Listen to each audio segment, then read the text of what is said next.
নমস্কার।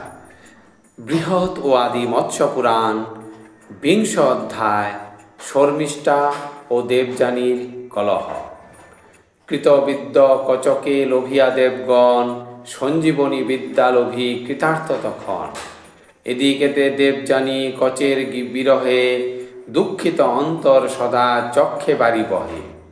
কতদিন পরে বৃষপর্বার তনয়া, স্থানেতে চলিল সখীগণের লইয়া।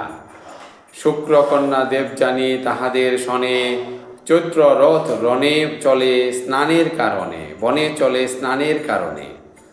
বনে প্রবেশিয়া এক রম্য সরোবরে, আনন্দ অন্তরে তারা জল ক্রীড়া করে।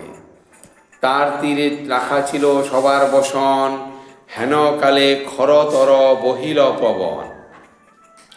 সবার বসন তাহে একত্র হইল, ক্রিয়া শেষে কন্যাগণ তীরেতে উঠিল। আপন আপন বস্ত্র চিনিয়া তখন, প্রত্যেকেই পরিধান কইল কন্যাগণ। শর্মিষ্ঠা দৈত্যের কন্যা উঠিয়া তরিত, শুক্রচার বস্ত্র পরে হইয়া বিস্মিত। তাহা হেরি ক্রোধে বিকম্পিতা দেবযানী, কহিল অধমা তুই শোন মোর বাণী।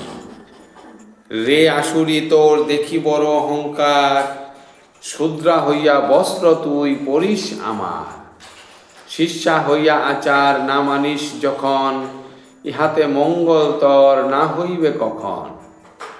এই রূপ বাক্য যদি কহে দেবযানী, তখন শর্মিষ্ঠা কহে অতি ক্রোধ বাণী। তোমায় আমার দেখো বহুত অন্তর, মোর অন্ন খেয়ে রক্ষা করে কলেবর।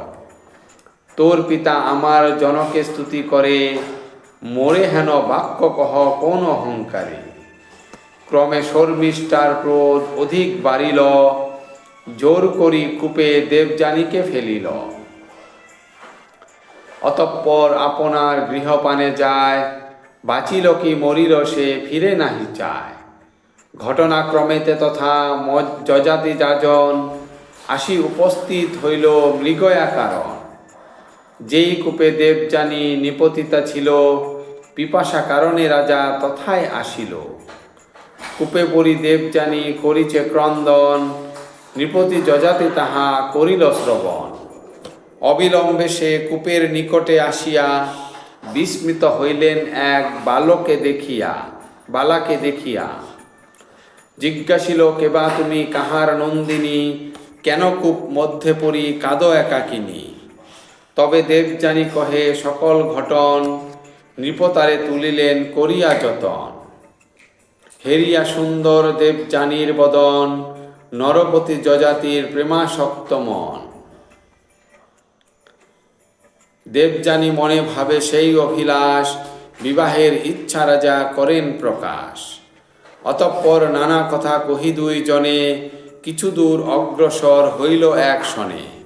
তাহাকে আশ্বাস দিয়া যযাতি নৃপতি, নিজপুরে ফিরিলেন আনন্দিত মতি। হেতা দেবযানী গৃহে করিয়া গমন, পিতাকে সকল কথা কহিল তখন। সকল শুনিয়া শুক্র কহেন কন্যারে, ব্রহ্মই পরম বল জানিবে সংসারে। বৃহৎ ও আদি মৎস্য পুরাণে ২০ অধ্যায়ে শর্মিষ্ঠা ও দেবযানীর কলহ বর্ণন সমাপ্ত। ধন্যবাদ।